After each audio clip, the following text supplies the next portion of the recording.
do you want to advance Chris as well, please, Alan?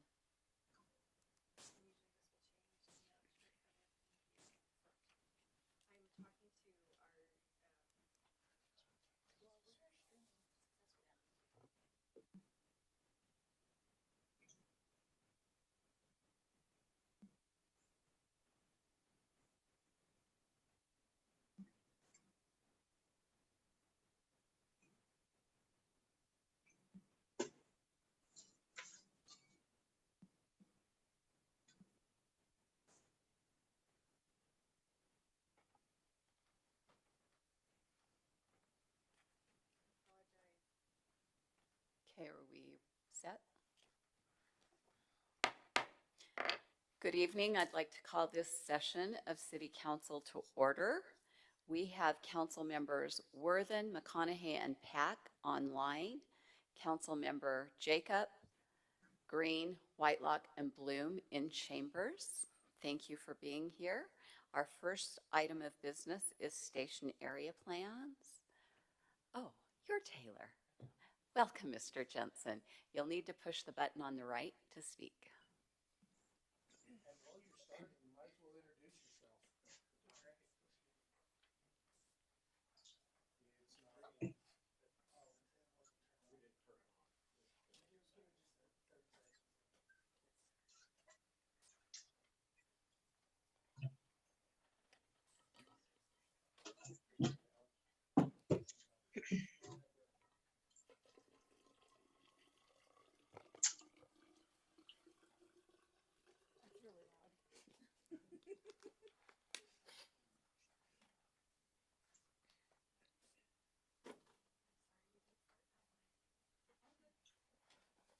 Council, as mentioned, my name is Taylor Jensen. I'm the new senior planner replacing Brian. Been here a little over a month, and I'm really excited to be in West Jordan and to get to know you all and work together. Thanks, Mayor. Just give you like the short boilerplate for me. Lehigh native. I went to Utah State for university, and then I did my graduate work at Queen's University in Northern Ireland. Came back home to the States, and I've worked for Eagle Mountain for 7 years and Cache County for 2 prior to coming here. So really excited to be a part of the team and excited to present on station area plans.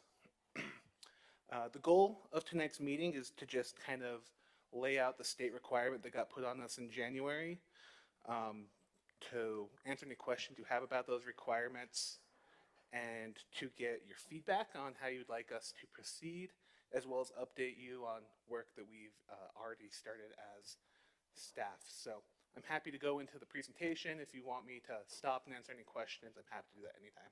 I have one question. Yeah. So I understand that staff has met with South Jordan and Midvale. Either during your presentation or at some point, I want to hear what those discussions have been. Okay. Thank you. Absolutely.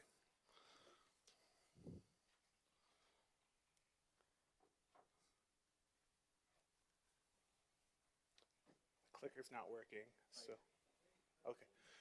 So as you're aware, Utah House Bill 462 requires completion of stationary plans, and it's for a half mile surrounding all fixed rail transit stations. This doesn't matter if it's in our boundaries or not. If we're within half a mile as the crow flies, we need to do a stationary plan for that territory. So we actually have 8 stations that fall into that designation, 6 which are located within West Jordan, 1 in Midvale, and 1 in South Jordan. And we actually have 2 of our stations which cross over into South Jordan, and 1 that crosses over into Midvale. And one of Midvale's crosses into us? Yes. So here are those 8 stations, and you can see their locations that we need to do the stationary plans for. There is a consequence that the state legislature put on us if we don't comply with the requirement. If we're found to be in non-compliance by January 1st of 2026, the city will be ineligible for TIF and TTIF funds. So there's a stick attached to 462, but there is also a carrot that the state has allocated money which has been given to the MPO, so in our case, Wasatch Front Regional Council, to give to cities to help us collaboratively plan and accomplish those stationary plan requirements. The overview, the goal is to align state transportation funding with local plans, and this does pair with the moderate income housing requirement from Senate Bill 34 from a few years ago. This requirement evolved during the legislative session. First, it was a very top-down mandate, and towards the end, it led towards a more collaborative city-led approach, whereas we are able to designate what the appropriate land uses are within each stationary plan rather than just having to do what we're told to do. So that was a small improvement that we saw there. Can I ask? Yeah. Can I ask a question? What does it mean by maximize development potential? Do we have any idea, or is that subjective? It's subjective, and it's going to be led by us. I like to think of it as appropriate development in the appropriate places. So there are some places where more density might make sense, but there's also places where less density and larger lots make sense, and it's making sure that we're not trying to put something that doesn't fit with the character area around it in the wrong location. There are a requirement that we do put forward within our strategy for every station plan, a statement which addresses these 4 criteria. First is how, if at all, the plan increases availability and affordability of housing. If a plan can't, if there's physical reasons on the ground why you can't do that, we are able to justify why the plan doesn't do that, and that can still be approved if we have thoughtfully considered that. Same with promoting sustainable environmental conditions, enhancing access to opportunities for residents, and increasing transportation choices and connections. Okay, so I'm going to ask the dumb question. Yeah. When it says increase availability and affordability of housing, is their definition of affordability of housing higher density, or is it other tools besides 70 units an acre at market rate to develop affordable housing? Yeah, so this is going to tie right into the Senate Bill 34, which give you the menu of housing affordability options to choose, and it's going to be tied to that definition of affordability in the state code. So, So I guess the follow-up to that question is, with Senate Bill 34, we've got the affordable housing plan that we're working on. But once we do a station area plan, does that mean that we're going to have to change the general plan or the zoning of the area or zoning requirements to be able to implement that? very possibly. Okay. We do need to have a 5-year implementation plan for anything that we adopt. So it doesn't have to be immediate, but we have to identify steps that we can take in the next 5 years after adopting a plan. Cool, thanks. Kind of already touched on this, but this will be a city-led planning effort. If there's something that we don't want, we don't have to pass, and we will be able to tailor each station area plan to the specific areas. So of those 8 station areas, I would expect every single one of those is going to be different, have different conditions and outcomes than any of the other ones. So it's not going to be a one-size-fits-all approach, at least the way we are envisioning it as staff. So efforts that we've already taken, we've done a white paper just kind of trying to understand the conditions of all of the 8 station area plans. So we looked at zoning documents from all 3 cities that are involved, looked at future land use plans, GIS maps. Me and my daughter, we got on the train one weekend and we went to all the stations. We walked around and saw them, tried to draw and color in where we saw barriers were, and then document those onto a document. We have then made contact with both South Jordan and Midvale. South Jordan said, we'll get back to you later. This isn't a priority for us, and that's probably not our priority plan anyways. So we haven't started any conversations with them in depth, but they did say they do want to work together, just probably not till later this year.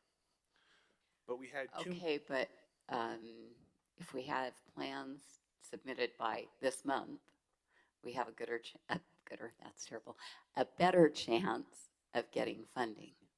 That's right. So, so that's problematic. It is. And are we sure? So, Have we looked at their agendas to see what they're working on?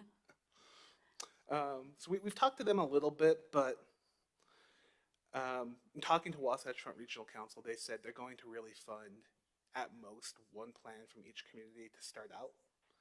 And unless council has different direction, the idea that we had was to maybe focus on the other side near Midville, where we've had a lot more interaction with them. We've had 2 meetings with their planning director, and they're really interested in joining us in the combined stationary plan for West Jordan City Center, Historic Gardner, and Bingham Junction plans. We included in that meeting, we had representatives from Wasatch Front Regional Council and UTA. They were really excited about kind of the initial scope that we had set up.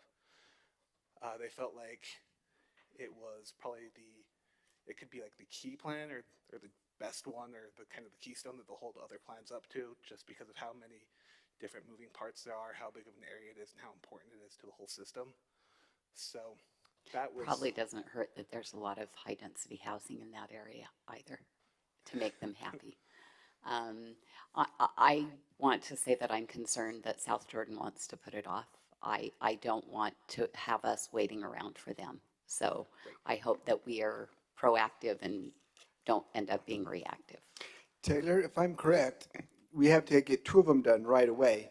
Then we've got 2 years to do each plan thereafter, so we have enough time. Till 2025, yeah, we have So- time. It's just I don't want to be surprised in a year or 2 when South Jordan says, oh yeah, this is what we have. Right, they don't have that time that we have because they don't have as many stations as we do, so they will be under the gun quicker than we are. Yeah, so Okay. the way the timing does work out, it is, the dates are by kind of how many stations you have. So because we have 8 stations, we need to have 4 of the plans done by the end of 2025, plans 5 and 6 by the end of 2026, and plans 7 and 8 done by the end of 2027. So we have some time there. Now, if South Jordan is just dragging their feet and they are not willing to participate, we don't have to bring them along. We can do a stationary plan ourselves and just not have their input. That's obviously not great planning. We don't want to do that, but we do have that option where they're not going to hold us hostage. Okay, thank you. I'm in the same boat as Council Chair Whitelock. Even though we have a larger window to get these done, a couple of these station area plans aren't going to be, I'm going to say it, a couple of these station area plans shouldn't be too difficult because the area around them is built up pretty well. You know, the sugar factory track station over here, not much there. I mean, there's a golf course, Right. and some other things. So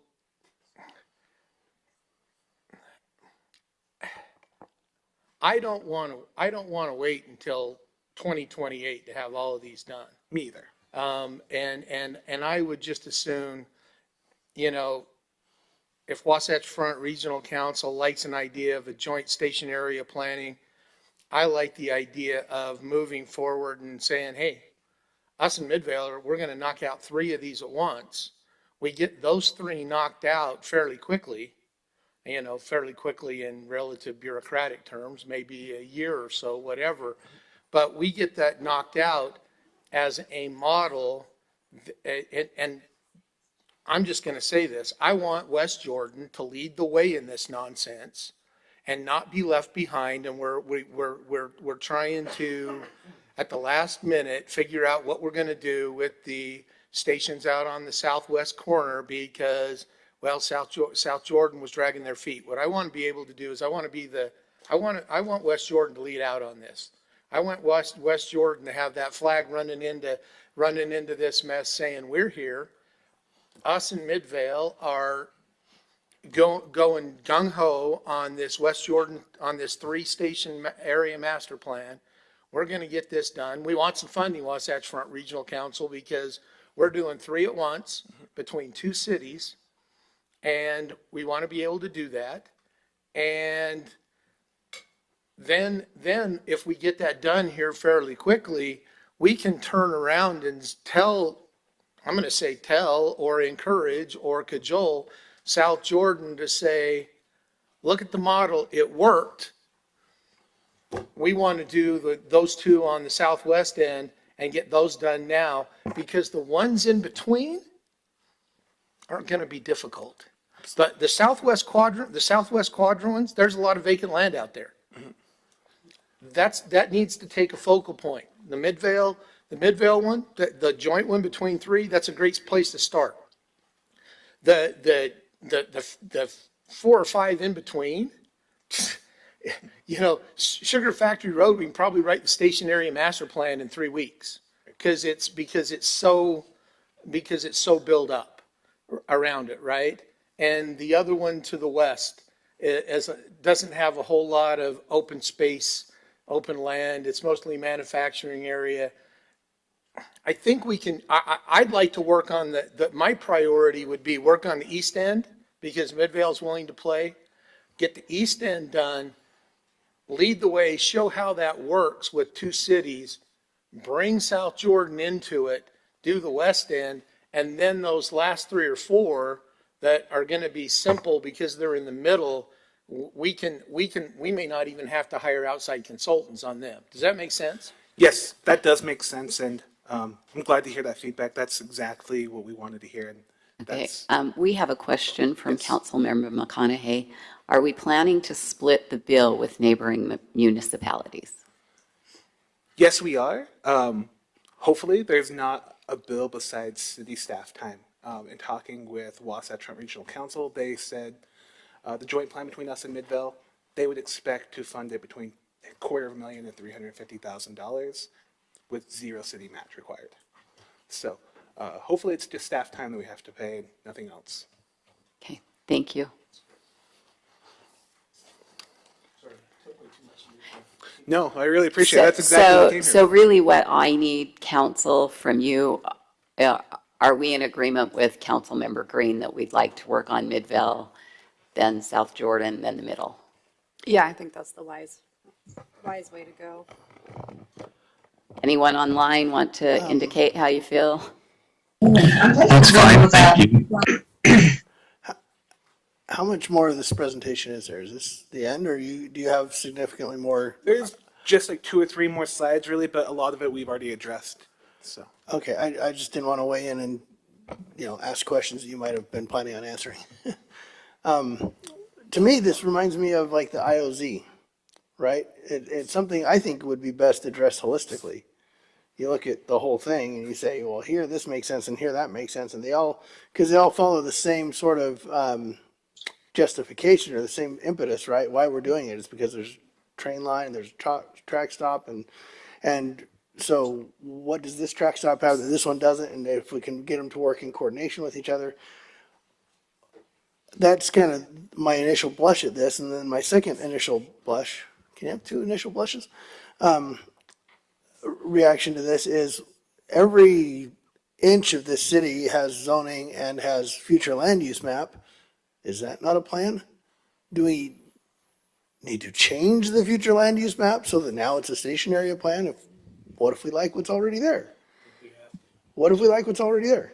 What if we like what's there? Can that be our station area plan to say, you know what, this is our station area plan. Here we have a station and there's houses around it and that's our plan. If it fits the rest of the law, then we just need to write it up as a stationary plan, right? And that's why I think. That's my question. That's why I think that a couple of these stations in the middle, the Sugar Factory Road one's pretty built up all the way around. Right. I think we're pretty set. One on 48th West, kind of the same thing. One on 48th West is the same thing. Yeah. And that's right on the edge of South Jordan. That's all built up with houses. That's why I'm thinking the ones in the middle aren't super critical, because we're already happy with the build up stuff around it. and probably only have to deal with a little bit of stuff to tweak. Yeah, we just have to slap a title on it and call it good. But I still think a holistic approach as far as at least initially. Now, how you then tackle what's in that holistic approach, I guess you can go in whatever order you want. But I think looking at every station as a system and see how they work together and see how they can complement each other, I think is probably the best, I don't know, course of action. I don't know, that's really a course of action, but mindset, whatever.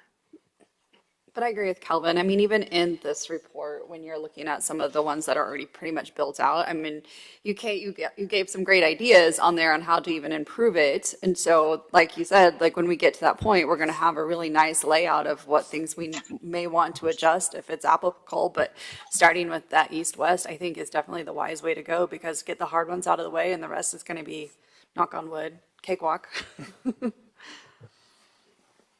Okay, keep going. All right. All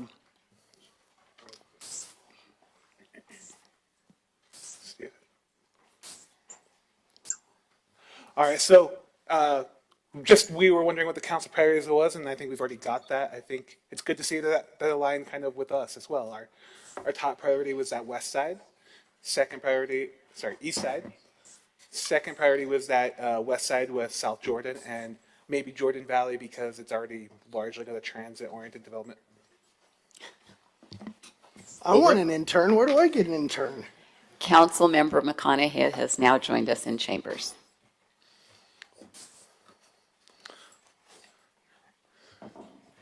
And then we just have kind of the requirements. As I mentioned, we had those 4 statements which we had to address.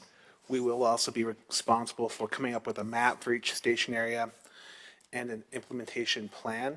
I think to your point, Councilmember Jacob, some of these station areas, looking at them, the only thing that we saw on our first blush was, well, there's a pedestrian trail which is within quarter of a mile of the station that doesn't connect. Maybe we could pave that trail to make it more walkable to get to that trail, but maybe not a lot beyond that.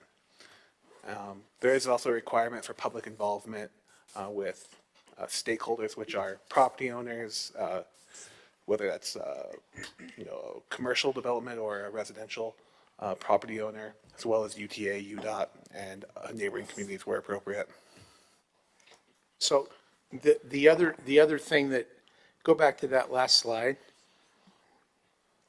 When it talks about public involvement, I want you to keep in mind when it says key stakeholders, and it's kind of the same thing but only different. The redevelopment agency, we need to make sure that as a when we talk about redevelopment, that we're on board with that, because that's going to affect Gardner Village Station and City Center, and we want to make sure that we coordinate those plans with the redevelopment agency and include that as part of that. Absolutely. Cool.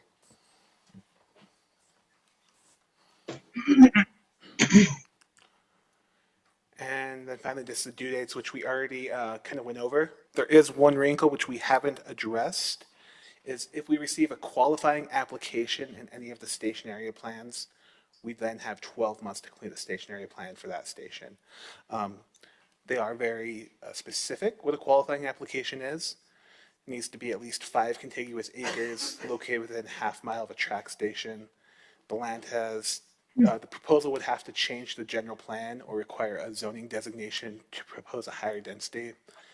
They need to have new residential units, at least 10% of which are moderate income housing, and they have to request the station area plan be initiated.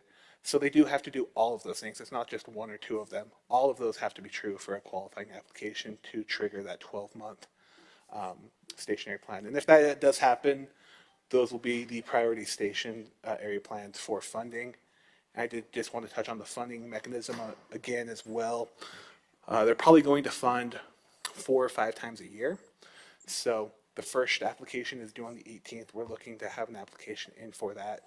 But they said, if you're moving along and you have a second stationary plan that you're ready to go and no one else is applying, we're not going to not give you one because you're ahead of the game. So just to your point earlier, Councilmember Green, if we're ahead of the game and we've got all our cards in a row, we're going to get funded before anyone else. And that's kind of the approach that we'd like to take.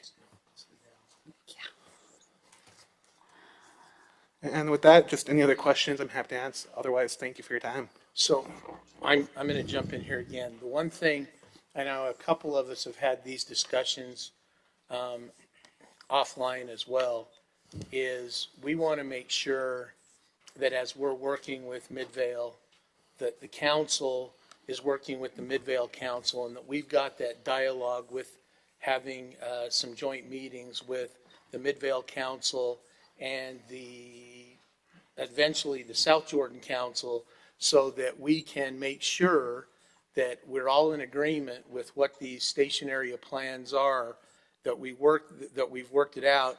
And then when we get to the point where we're going to approve that station master plan, then we both got joint resolutions in Midvale and West Jordan that says, yes, as the two bodies, we are solidifying ourselves behind these station area master plans. Yes, they are ours. Yes, they belong to both. Does that make sense? Absolutely. Cool. Are there any other questions for Mr. Jensen?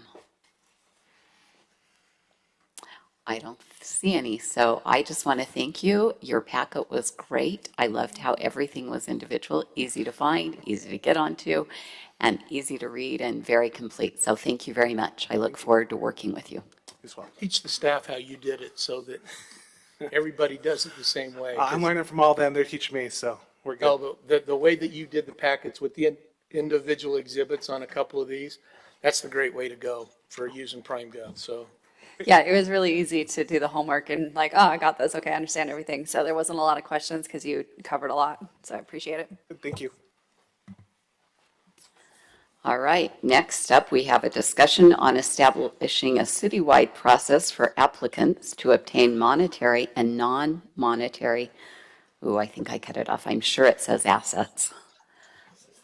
Assistance, okay. Oh, up there, yes. On my paper, it says something else.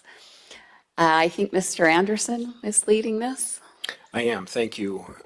Back in May, during the budget process, there was some discussion by council to bring back to you a work session item to discuss fee waivers in a general concept with what we currently do. And then I've got 5 questions to bring up to you that for you to discuss, to get some direction from you on creating this policy for the city. Jared Tingy, Mr. Tingy, one of our attorneys, is here to answer legal questions.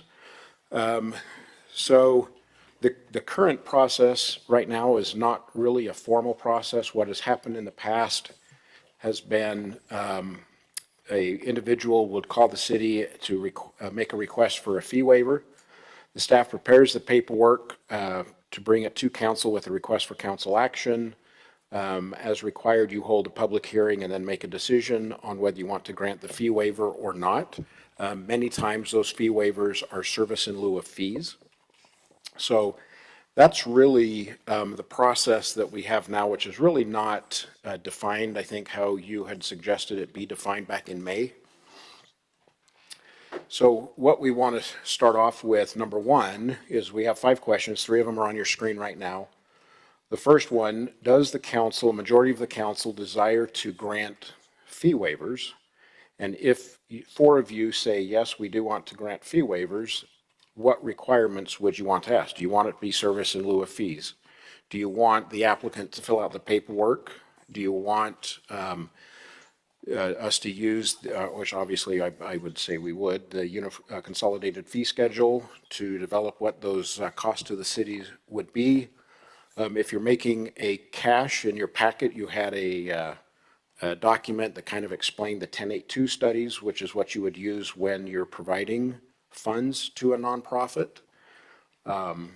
So basically, I just would like to go down these questions. If you have legal questions, Mr. Tingy can answer those.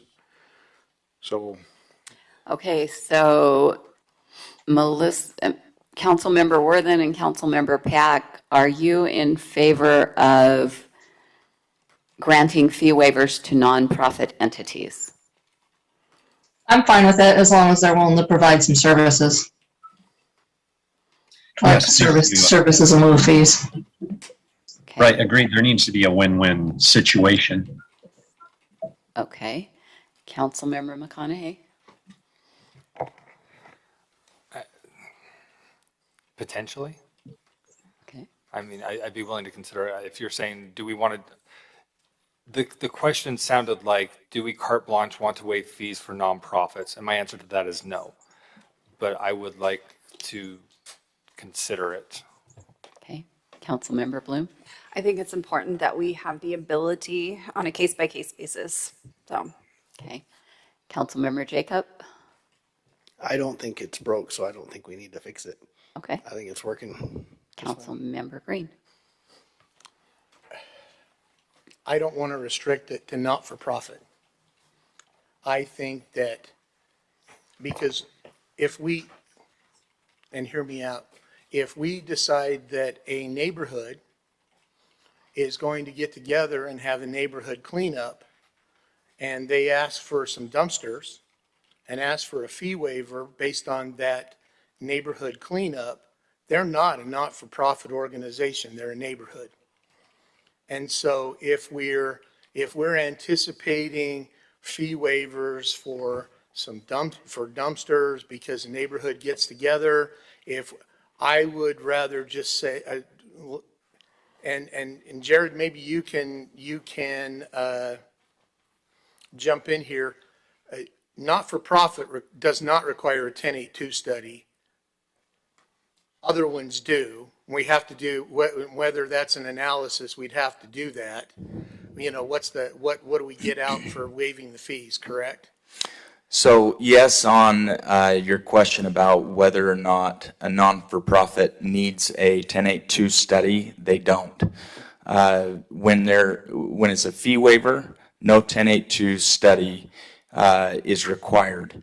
Obviously, if it's for non-for-profit. Now, the code section does not define what non-for-profit is. It doesn't say a IRS tax designation as a 501c3. It just says non-for-profit. So I think that there would be a good defensible legal argument to say a neighborhood is non-for-profit. They're not doing it for profit. So it doesn't specifically say IRS Okay. tax So designation. as long as we write that, so here's my input on that one. As long as we write the ordinance that we're very clear on what not-for-profit is, then I'm okay with leaving the not-for-profit in it. If we interpret it more, I guess my thought is if we interpret it more broadly than a 501c3 or somebody that's been designated under 501 as an IRS tax exemption, then I'm good with that. If the definition of not-for-profit means IRS rule 501, then no, I don't want to go there. I want it broader so that we can do neighborhood cleanups and, you know, some of those kind of things. So, Mr. Anderson, I've heard the majority say that they are willing to look at fee waivers, but they do want to have some some things that those entities must do to qualify, that it's not just waiving the fee. Right, and I want to thank Councilmember McConaughey. This isn't a carte blanche, this is a case by case. If someone wanted to have a fee waiver, if anybody wanted to have a fee waiver, what is the process the council has defined in order to bring it to you for review on a case by case basis? So I agree, it does sound like the majority of the council wants an ability to have the option to grant fee waivers on a case-by-case basis. So now we need to discuss what kind of requirements. One of the things that happened earlier this year is the event staff created an application form. I'd like to go over that application form as we go through this process, make sure that we're including the things that you're asking on the application form that the end user would fill out to submit to the city, so we're not using staff resources to prepare a fee waiver. So what kind of requirements? It sounded like I don't know if it's most of you were interested in service in lieu of fees, so there's a win-win. There's at least two that I heard that specifically mentioned that. Is there a consensus on that aspect? Or do you want it to be broad enough that if someone says, I just want to have a fee waiver? For example, I think it should be fairly broad because Councilmember Green brought up dumpsters. We also, last year, at the end of last year, passed a renaming streets, which is eligible for fee waivers, but I don't know that you would have service in lieu of fees on something like that. So just an application form using a consolidated fee schedule to define what those numbers are. Is there a consensus that those would be basic requirements that you'd seek? Yes, to clarify on win-win, I guess what I was trying to convey, and thank you for that, is not necessarily that the entity itself needs to provide the service, but there needs to be some purient interest for West Jordan to grant that waiver, that it enhances the community in some aspect from what the waiver is authorizing and producing. So for instance, as you mentioned, that renaming of streets, there's not necessarily some service that's going to transpire in accordance with that renaming, but there might be some benefit to the community at large. Thank you. See, I would agree with what Council Member Pat just said, is that I think part of the application needs to say, how does this benefit West Jordan? And like we did with the baseball, that was very clear how the fee waiver was going to improve West Jordan. The Jordan School District one that we did, the service in lieu of fees was very small compared to the amount of fee waiver that we were doing. What's the justification for, that other, but there were some benefits for the city. It attracted a substantial number of people to a not-for-profit event with the Jordan Education Foundation. By the way, I was cynical about granting, you know that I had a hard time voting for that right at first. Went over to that event, or came over here to the city hall to that event, and was sold on why we needed to do that fee waiver. It was a valid fee waiver. So service in lieu of fees is one way that it benefits the city, but I think there's other ways that a fee waiver might benefit the city, and if it's appropriate, then it's up to the judgment of the council to say, I like it when the city attorney's head nods. Means I'm not rambling too bad. But it gives us, the city council, an opportunity to say, yes, that does benefit the city, falls under a 10.8.2 type study. We make that justification and it works better. So that's where I'd go with that. I think we've heard at least 4 or more that are like case by case. And broad, Yes. very broad. So Yes. anybody would be able to fill out an application, whether it was a service in lieu of fees. And it's a very broad net so that you guys, or the council, can review each application on its own merits. That sounds like the consensus of everyone? That's what I've heard. If you disagree, please state it now. How's that different from what we have now? Well, From the way it's been working for the last Well, 6 years that we'll I've been get here? to a key topic here shortly. Currently, though, it's been staff that has filled out the request for council action. There's not been a standardized form. And so each one has been kind of uniquely applied, is what I would say. So we're talking about application process, very broad. Use a consolidated fee schedule. It doesn't have to be specific for service in lieu of fees. Just anyone who requests a fee waiver, whether it be for dumpsters, whether it be for renaming a street, whether it be for baseball or soccer, use of a park, those requests would be on an application form that would be brought before the council according to council rules. And the council would then make a determination on a case by case. Did I restate it fairly accurately? Okay. Long, but yes. Anything else? Long, but that I missed? accurate. Okay, second question. Currently, our code allows the mayor an ability to waive a fee up to a set amount. If you want to allow the mayor the ability to continue to waive fees, and if so, what are the processes and limitations that the council would be willing to give the mayor in those instances? My first thought, no.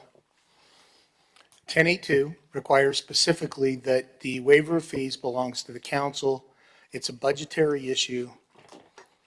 If the mayor wants to weigh in, if we're going to do something as we put it on a council agenda, the other thing is I want to be very careful with staff time. And we've had a lot of staff time involved in some of the other fee waivers. As you mentioned, the fee waiver belongs to the applicant, and they need to put the application together. They need to submit a complete application. But I believe that based on 1082 and the Utah Municipal Code, it's our responsibility to do the fee waivers.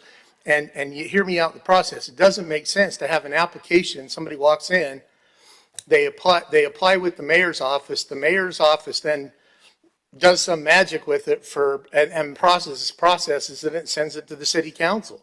Why not just have the person apply with the city council, turn it into the city council, and we deal with the fee waiver? If we need some information for the fee waiver based on the consolidated fee schedule, and we don't have a ton of these, but I would think that you and Cassidy and Cindy are qualified enough to assist the taxpayer or the resident saying, yeah, that's where we want to go. But I would just soon keep it with the city council. The other thing is then we can keep track of all the fee waivers, and then we know what the we could have that tracking, that we know how much money we've waived in fees and some of those kind of things. That I just think it fits better in our wheelhouse than in the mayor's, by just giving them something that they give back to us.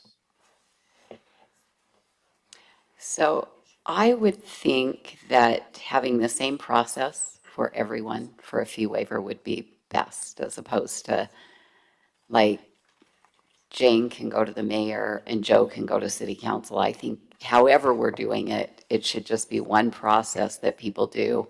And I would hope that we would create an application that the applicant then is capable of filling out and not staff. It's so that, to me, it makes it more equal and just, that if we just have the same application for everyone, they fill it out, they turn it in, and then I think in this regard, I agree with Councilman Green that it's appropriate the council staff processes it and gets it to us. But I just like a process that's the same for everyone.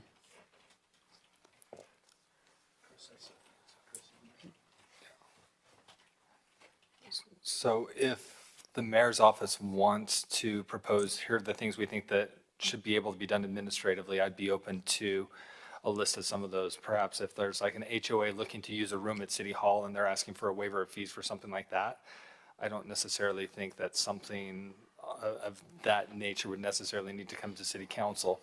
But I also think something like that might be something that could be done through the council office instead. But I would be open to hearing from the mayor's office and from the council office what they think might be things that we may not necessarily want to hear, but we may want to allow them to tackle on our behalf. So I'd be open to hearing that. Mr. Tingy, do you have anything to say to that thought? I think the background of that is, does the council want to see 10 fee waivers of $25? Or, come in and just small amounts that they'd like to have waived, versus, that's totally different than a $35,000 request for a fee waiver. So I think that's a little bit what Councilmember McConaughey was implying, or at least, very small amounts that we could handle that way. So that's the background, and that's the reason why that question is there, is does the council want to see every one of them, or are there certain fee waivers under a certain amount that the council would be okay with having the mayor look at that? My I opinion think is, Mr. Lee wants to say something. No. Can we hear him first? Corbin was, okay, keep going, Corbin. No, he's been posturing. Sorry, there's a certain de minimis amount at which the staff time involved with the process is greater than the amount being requested to be waived.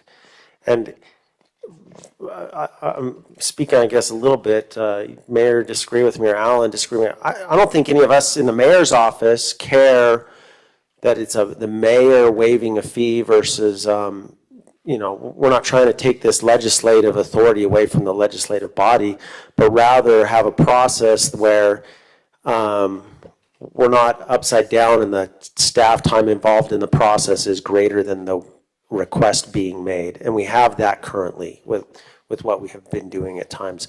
And so the way we've been getting around that is we have brought you fee waiver requests where the staff time involved has been greater than the amount of the fee being requested to be waived, or we have had staff members, individuals, elected officials, others just pay the fee instead of going through the process of the fee waiver.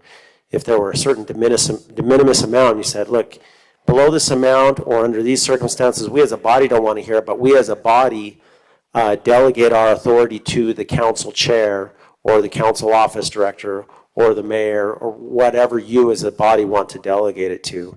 That meets my concerns. I just don't like it when I see staff time getting wasted on $25 fee waivers. Well, and I agree with you, Corbin. And I think that this part of this process is to streamline that. My thought on this was, and I had a couple of them, is if it's a de minimis amount, council leadership meets twice a week, or once a week and sometimes more. There's no reason, like what you said, there's no reason that on this de minimis amount, council chair, council vice chair, or the committee one of the committees, like the committee over utility. Budget and audit or utility. Budget and audit or utilities or something like that, with the three people, we get that fee waiver, we get it to the committee. The committee doesn't have to have a formal meeting. The three people can say, yeah, we're all good, and they could waive that without full council vote, and then we just get notified of that. So that's what I'm trying to do along with you, is simplify that process so that we're not wasting a lot of staff time on a fee. If it's a $50 fee waiver to use a room for an hour, that needs to go simple and quick. And that's what I would like to do, but I don't want to, as we've worked through the change in form of government, I want to make sure that the mayor's roles and our roles stay consistent, and I'm not comfortable delegating legislative roles to the executive branch. And so I'd like to keep the fee waiver in the legislative, but I do want to keep it simple. I do want to address Councilmember McConaughey's issue and your issue of the de minimis approval, so it's very simple. If I can add real quick, just from the council office perspective, I agree with what Mr. Lee has said. Any item, a fee waiver that would come before the council, according to current edition of council rules, would need to show up as new business about a month before, and it would be on the council meeting 2 weeks later. And it would have to be noticed with a public hearing. So as you're talking about these de minimis amounts, it's a public hearing, so that would be a notification that would go out. It would take about a month from the time of the applicant submitting the paperwork until it would show up on a council meeting agenda. I'm going to ask Jared this. If we set a de minimis number that somebody could approve, we don't have to hold the public hearing on that, correct? Or do we have to hold a public hearing on that?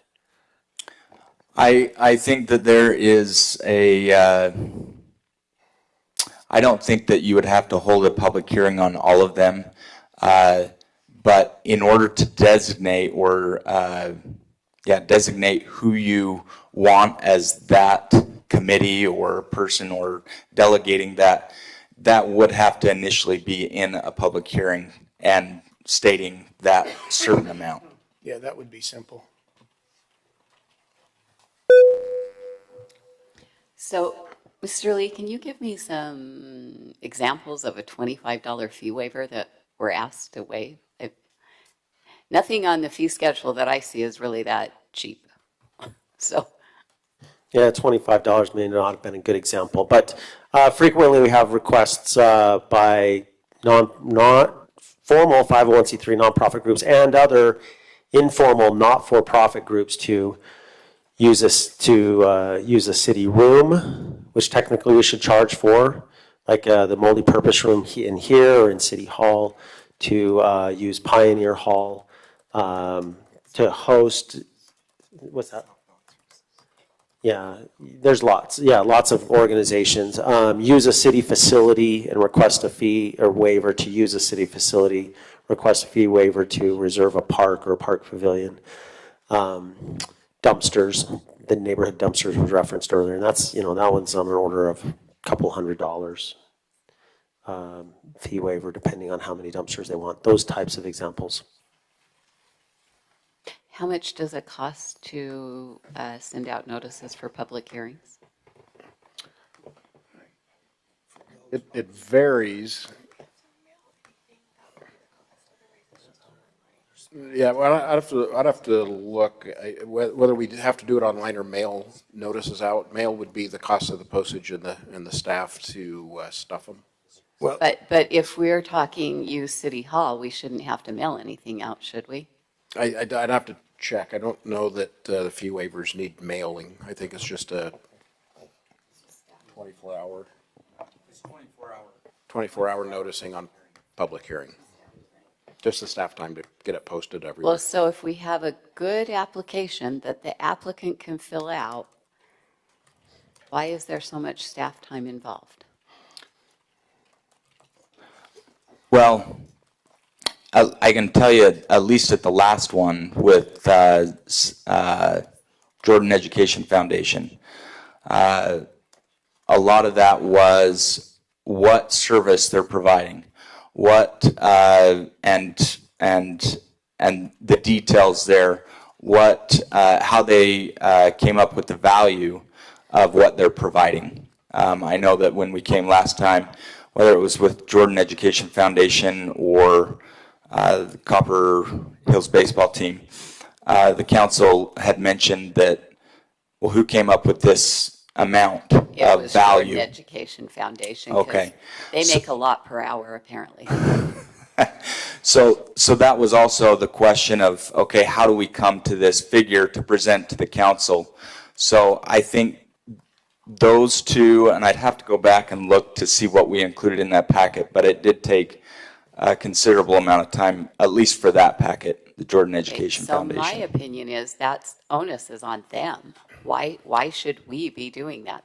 We have to They want a fee waiver. They're, especially the foundation, Mike Haynes is an intelligent man. He can figure it out. Does the council want staff to validate the numbers? Did we validate those numbers? They didn't appear valid to some of my They were- fellow council members, clearly, because we talked about it. It takes staff time to determine, for example, Jordan Education Foundation, we had to determine the estimated cost of what it was they were asking to have waived based on our information about salaries of park employees, salaries of public works employees, salaries of public safety employees involved with it. And even when they're making some estimates, it does require staff time to say, this is not a pie in the sky application coming to the council. Now, to be clear, the Jordan Education Foundation fee waiver request, I don't consider that de minimis. That's not one I would suggest I think ones of that magnitude ought to come before the body of the council as a whole. The ones I have in mind tend to be things I mentioned earlier, right? A dumpster rental, a room rental, a park pavilion rental of that So when you nature. say a room rental, are you saying a one-time use of that room or using it every month, using it twice a month? That's where I Because feel to me, that's different. I totally agree, and that's why I think it's in the council's purview to decide what's de minimis or not. A one-time use of a room rental, de minimis. You want it monthly for a year, that's above the threshold and it needs to come before the body. That's your call. Yeah. I think you just need to set what do you want to have be approved without coming to the full body? Is it $500 and one-time use? And anything greater than those need to come before the body? I think that's the minimus is what are those thresholds where that decision is reached? What's been being done? I mean, okay, we hear that sometimes the mayor's waiving fees or administration or whoever's waiving fees right now. It's happening, room, dumpster things. They're not coming to the council. So if they're happening, are you guys doing it? No, they're not, we're not waiving fees, sorry. We're very careful in administration to not waive fees. What has been happening has been private residents have been paying for it, employees have been paying for it, elected officials have been paying for it. Requesting, but you guys haven't been granting. Correct. Or they go away because we won't grant it to them for free, and so they go to another entity or another community. I will just use an example. The council denied a fee waiver. I'm going to say it, the council denied a fee waiver during the last election so that we didn't have a meet the council or a meet the candidates night over in the community room. And I think we could have avoided that one by holding it as a co-sponsor with the Chamber of Commerce. And we could have just put it over in the Viridian Library, but with one of our nights over there. But on that one, private business stood up and just wrote the check out to the city and paid the $180 or whatever the heck it was for the Chamber of Commerce to do it. And part of this is to try to avoid some of those kind of things. Yeah, another couple examples are West Jordan Youth Soccer, when they're looking to have their planning meetings to figure out what things are going to look like at the start of the season. I had been approached to see what it would be like to try and do it here, and in the end, it was just too difficult. They gave up and went elsewhere. And we had the same with baseball leagues that play out here, Cal Ripken and Babe Ruth baseball leagues. And in some of those cases, it's like, what the city is, it appears that the city is trying to be antagonistic towards them, although we're not. But because we don't have anything clear and straightforward and clean, it gives a kind of an abrasive start to that relationship each time. So they may end up saying, we'll just wander over to the library and see if there's a room available. They may wander into City Hall and say, no one's currently using Shore Gallery right now, and just sit down and try and use it. But it's not ideal. Well, what do you recommend is a good threshold? You mentioned $500. Is that a pretty decent threshold for the council office to take care of it? Anything above that, just come to us? I threw it out there. Yeah, you threw it out there. That's why I was like, is that a any- number that? Well, Councilmember Green brought up the Meet the Candidates event, and that fee waiver that was denied by the council was $180. So. And we spent $400 in staff time on that, by the way. Or more. But that's kind of what we're trying to say is when we're trying to balance that, what is a number that you're comfortable with as a council? It is a fee waiver, meaning that you're not going to collect fees for the use of certain facilities in the city. What is a threshold that at least four of you are willing to agree to? And I do think, by the way, if I may, I think if it's a multi-use in the same fiscal year, that probably ought to come before the council, but a single use, the dollar amount, I'll let you decide, but that would be my recommendation. No, I think we're asking the wrong question. How much, Denise, do you know how much City Hall, Pioneer Hall is to rent? It's like, or maybe the mayor knows, he used to know. Like, I'm okay having them use like this room or a room in City Hall, but I'm not okay gifting Pioneer Hall. For me, to me, it's different. But I agree with Councilmember McConaughey. I think it is the City Hall not the council's hall. And if an HOA needs to hold a meeting or a ball team that they're, serving our youth, I think we should be able to let them use a room. So I would suggest that we start not looking at the exceptions, but just if you come with your best guess as to this is what I think the form should look like. I would emphasize covering service in lieu of fees rather than just a straight fee waiver. I would drop the not-for-profit thing because what happens if Comcast comes out, they're a for-profit entity, but they want to have a reservation for the park pavilion to host a big cleanup in which they're going to eventually give us a big check. I would just have the name of the group, but I would suggest maybe the council office take your best guess of what the form should look like.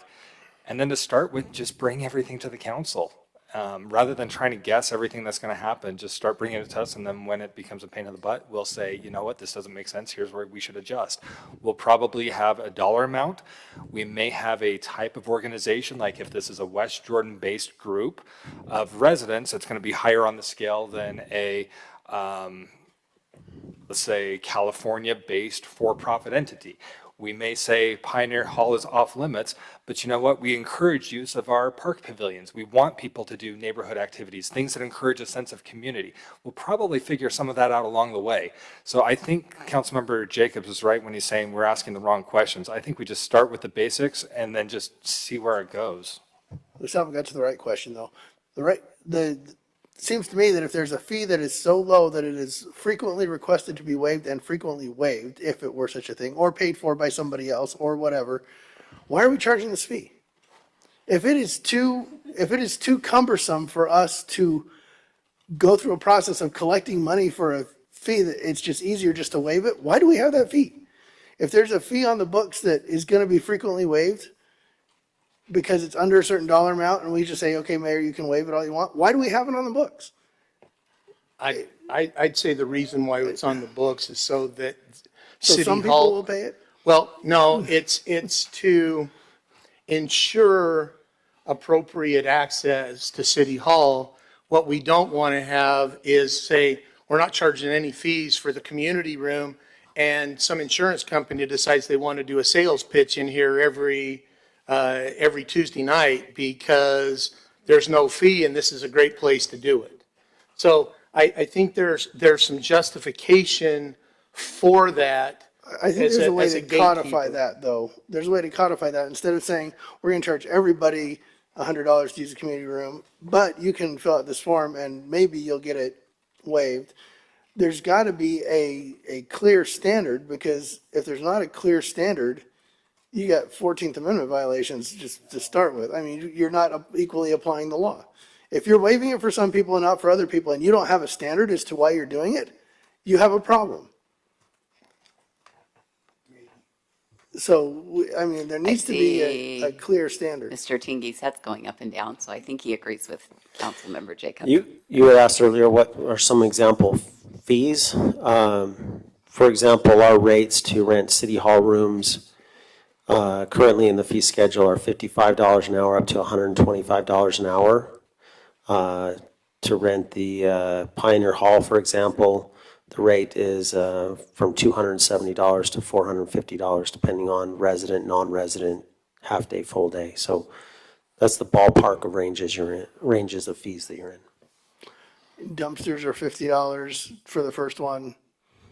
I mean, things like this that may people may come up and say, I'm going to fill out the form, request the fee, and staff's going to whip it through if we give them the authority to. Staff's going to whip it through just to say, it's easier just to say yes than it is to devote the staff time to process this and bring it to the council and yada, yada, yada. Then we shouldn't have that fee on the books.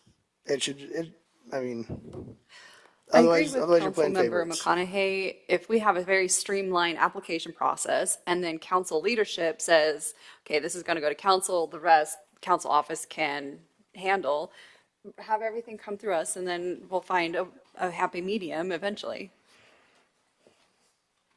Rob, you've got your microphone Yeah. on, waiting to, Just some perspective on the thing you're talking about. What I've seen, both in cities I've represented, but also talking to other city attorneys, where they have a certain threshold that does not have to go through a formal process every time. is that the council, the legislative body, to meet the legislative intent of 1082, will approve a list of facilities that can be used, first of all, for rental, and then you establish a fee. And then if you want, whether it's a city council committee or the council office or the mayor, to be able to waive fees for those facilities up to a certain amount, the council also designates what type of service they recognize as appropriate consideration for the waiver of that fee, so you don't get discrimination amongst groups. If it's a Boy Scout group that comes in, they have to provide the same type of service as the school district. And if the school district brings 10 adults to do that, you don't lower the amount of service that the Boy Scouts can do because they're only going to bring 10 boys. They've got to bring enough adults to get the work done. The other part you need to be careful of is to recognize that if you do open up a facility for rental and fee waiver, then when those applications are made, if a group that comes in that may support a political position or a message you don't like, you can't deny them a fee waiver if you've delegated that responsibility to a council committee or the mayor with a schedule. You can't discriminate based on the message. Now, you couldn't do that either if it came to the council. But the way that you accomplish setting a threshold for small waivers is by holding a hearing where you establish what the quid pro quo can be for these 10 things. This is the kind of work that we'll let you do in exchange. Beyond that, I'm not sure of a way to do that if they're going to give you some other consideration that can't be quantified now for use over the next 12 months, where they want to talk about a more amorphous value to the city. The law allows you to make that waiver, but that is something the city council would have to decide after a public hearing and after debate. That is your role. So I don't know if that helps, if that makes sense. You do have to be careful with the delegating the authority, but there is a way to do it. But you have to outline what is it that we're going to delegate to whoever that can say, okay, for the rental of that Bowery, you need to paint 500 linear feet of no parking on the curbs with red paint. Or you need to, like we do with the baseball, we value what you're going to do at this is X. Therefore, you can waive this amount of a fee. So we have about 10 more minutes. So Mr. Anderson and Mr. Tingy, what else do you need from us? We have 3 more questions. It sounds like a simplified form, very, very simple. And at present, it sounds like bring everything to the council, or at least, and we'll find what those thresholds are. You've received some numbers of what everything from as little as $50 up to $450. Simple, Mr. Anderson, but I agree with Councilmember McConaughey, encouraging fee Yes. work instead of just carte blanche, okay? Yes, yep, Something to that, yeah. Yep. Okay. we will do that.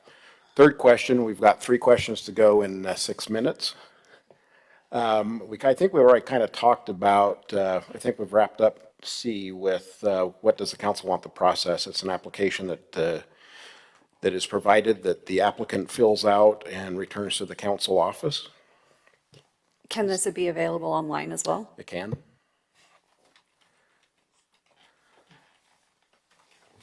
And we probably, let's see, I think this D, the council restricts fee waivers for only those entities providing services to the city, which we're not doing.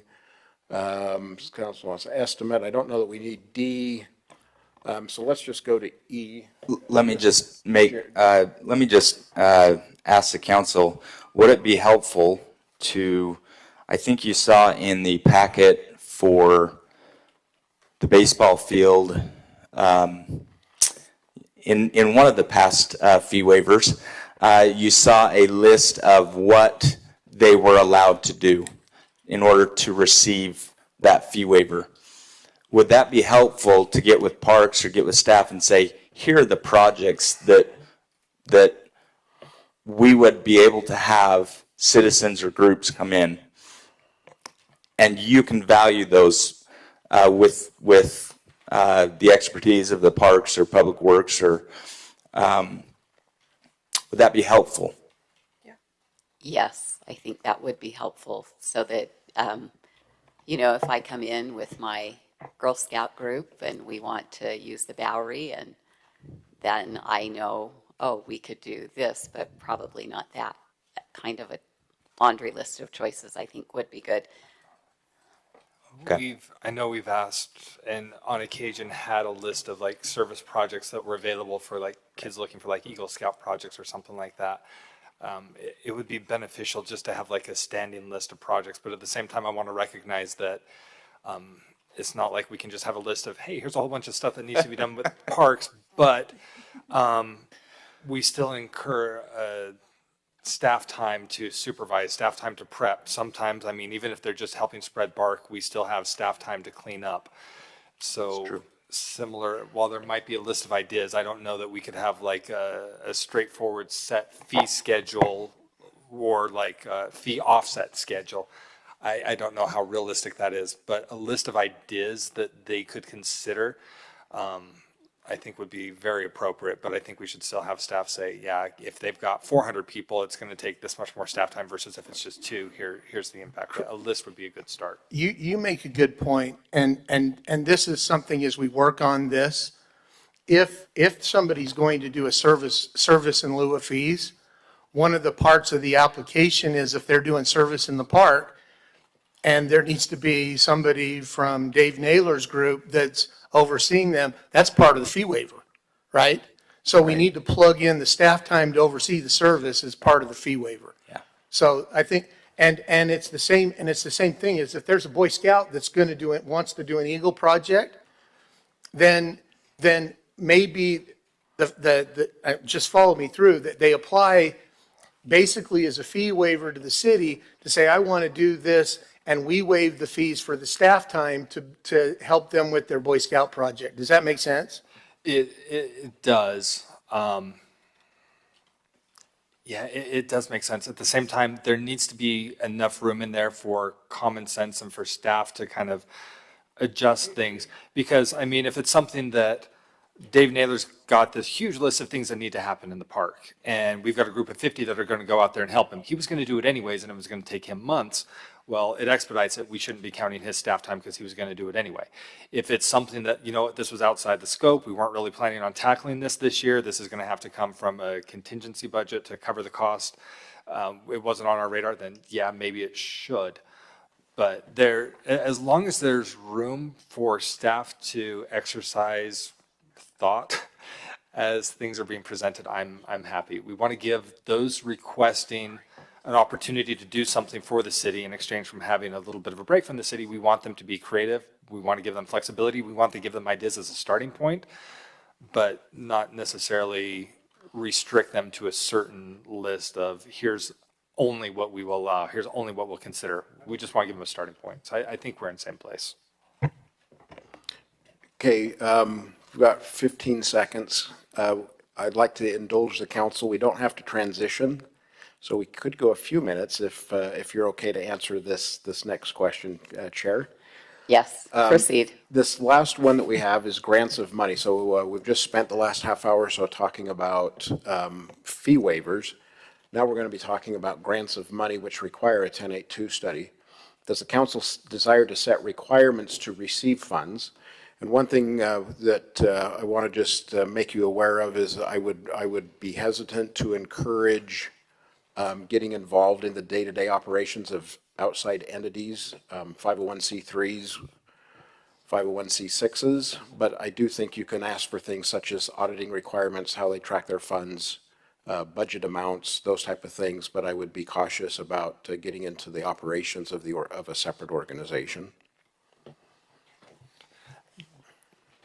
That opens up a whole lot of questions as I start thinking about like the South Valley Services when they had an office here, or things with the arts group. Now, how it changed when they were a city entity, when they were just a city organization versus being separate. That's a big question. It is, and we can have a few minutes to have dialogue here, or do it later in this meeting, continue it up later, or do another work session to finalize this. There are entities that the council or the city provides funds to, such as the chamber, such as the arts West Jordan? I think grants are separate. What's that? I think grants are separate than Okay. service in lieu of fees or fee waiver. It Yep. seems very, very different to me. Yeah. I agree with Chris. Grants are a separate topic, and let's not muddy the waters with fee waivers and grants. Okay. And let's tackle fee waivers. My idea is let's tackle fee waivers, get that process solid, and then we can deal with the grants. Because in some respects, we've talked about what we want to see, like with the Cultural Arts Society. And so pulling that list back up and saying, this is what we want to see from people who get grants, we could probably come up with some standards, but I think that's a discussion for another night. Okay, we will do that. We will work on the fee waivers. I'll work with Mr. Tingy, develop some code that we can bring to you in the near future for your consideration. And that's all we have for this. Thank you. Okay, thank you. We will adjourn and reconvene at 7. Thank you.